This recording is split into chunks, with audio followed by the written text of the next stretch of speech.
আসসালামু আলাইকুম বন্ধুরা। আমার হাঁসের বাচ্চার বয়স আজকে 13 দিন। এখানে 13টা বাচ্চা আছে। আমার হাঁসের বাচ্চাগুলো অনেক চঞ্চল। তাদেরকে আমি ফিড গুলিয়ে আদার দিলাম, সাথে কিছু দৈনন্দিন ওষুধ দিলাম।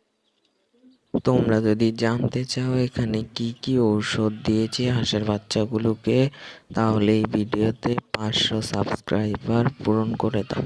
যদি 3 দিনের ভিতরে 500 সাবস্ক্রাইবার হয় তাহলে পরের ভিডিওতে আমি ওষুধগুলো কি কি তোমাদের সামনে তুলে ধরবো।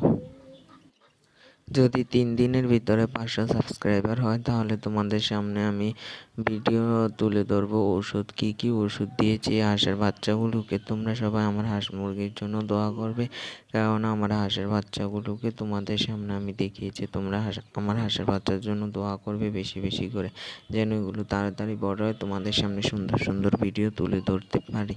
আমার এখানে দুটো সাদা হাঁসের বাচ্চা। তোমরা আমার হাঁসের বাচ্চাগুলোকে দেখে মাশাআল্লাহ বলে যাবে, কারণ আমি এগুলোকে অনেক যত্ন করি।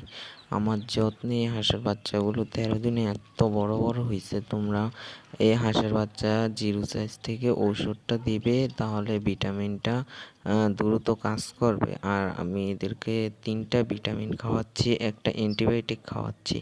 তার কারণে আমার হাঁসের বাচ্চাগুলো তাড়াতাড়ি বড় হয়েছে এবং আমি ফিড দিই।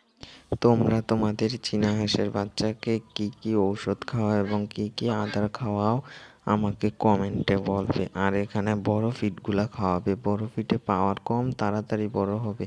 কারণ গুঁড়া ফিডটা খাওয়ালে গুঁড়া ফিডের পাওয়ার বেশি, হাঁসের বাচ্চা স্টক করে মারা যাবে। আর আমরা কত কষ্ট করে হাঁসের বাচ্চা পালি, যদি মারা যায় তাহলে তো মন খারাপ হবে।